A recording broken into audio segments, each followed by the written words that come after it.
Дастархан дүүрэн эдээ будаагаад дэлгэж доомбор хөгжмөө уянгалуулан хээ хваар болсон өргөө гэртээ хотол олноороо нар наашилсныг бэлэгдэн Навризын баяраа тэмдэглэдэг Казак түмний үндэсний баярын хурлыг 3 дугаар сарын 21-ний өдөр аймгийн хөгжим театрын театрт зохион байгууллаа. Баярын хуралд олон хүндэт зочид төлөөлөгчд оролцсон бөгөөд Ховд аймгийн засаг дарга Галсан дондог, аймгийн засаг даргын орлогч Уран Чимэг, засаг даргын тамгын газрын дарга Гамболд, Жаргалан сумын засаг дарга бөгөөд Ховд хотын захирагч Гандан Поврон нарын албаны хүмүүс оролцож баярын мэдчилгээ дэвшүүллээ. Казак үндэстэн нь Ховд аймгийн төв болон Ховд, Буянт, Булган, Мянгад, Эрдэнэ бүрэн зэрэг сумдад тархан амьдардаг бөгөөд орон нутгийнхаа хөгжил цэцэглэлт бүтээн байгуулалтын төлөө зүтгэж ирсэн хөдөлмөрч хичээнгүй зүтгэлтэй үндэстэй юм а. Энэ ч утгаараа Казак түмний өв соёлыг хамгаалж түгээн дэлгэрүүлэх талын ажлууд аймгийн засаг даргын мөрийн хөтөлбөрт тусгагдан хэрэгжүүлэн ажиллаж байгаа талаар ярьж байна.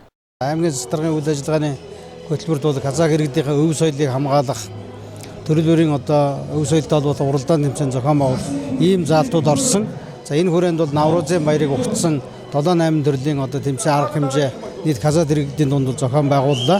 Тэгэхээр энэний үр дүнд бол бас авиастаа олон хүмүүс тодорч бас үндэснийхээ хөгжмөөр тоглодог залуучууд за мөн үндэсний хувцсаа уралдах гэх мэтлэн олон төрлийн ийм ажлууд бас хийгдсэн байгаа. За энэ бүхэн бол засаг даргын үйл ажиллагааны хөтөлбөр бас хэрэгжээд явж байгаа бас нэг заалтууд хэрэгжиж байгаа гэж ингэж хэлмээр байна.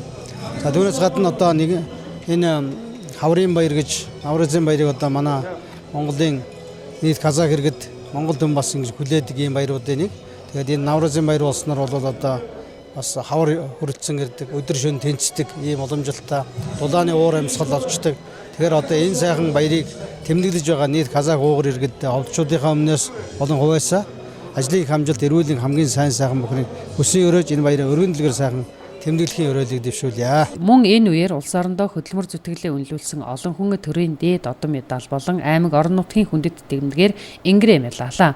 Мөн эрхэлж буй ажил салбартаа тэргүүлэн ажиллаж байгаа нэр хүмүүсийг 9 алдартнаар өргөмжилснөөс гадна Навризын баярыг тохиолдуулан зохион байгуулсан тэмцээн уралдаанд амжилттай оролцож тэргүүн байранд шалгарсан сурагчдад шагналыг нь гардуулан өгсөн юм а.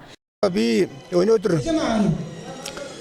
энэ ийм хөдөлмөрийн гавьяаны ланд тугийн олон авч байгаа явдал бол мадтай гамт он удаан жил ажилласан мэрэгэл нэгт багш нар болон аймгийн үйлдвэрчний холбооны дарга нар орон нутгийн сонины ажилтнууд болон намайг дэмжсэн улсын их хурлын гишүүд аймаг сумын удирдлагууд Монгол улсын ерөнхийлөгч түүний тамгын газрын хавцаалд бол баяр санаа илэрхийлье.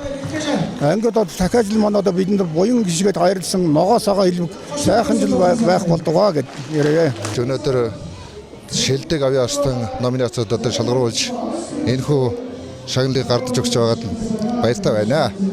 За цаашдаа сайхан ард иргэдэд соёл олон нийтийн үйл ажиллагааг өв соёлыг түгээн дэлгэрүүлэхийн төлөө бас сэтгэл зүрхээ харамгүй гаргаж зүтгэнэ гэдэгт итгэл төгс байгаа.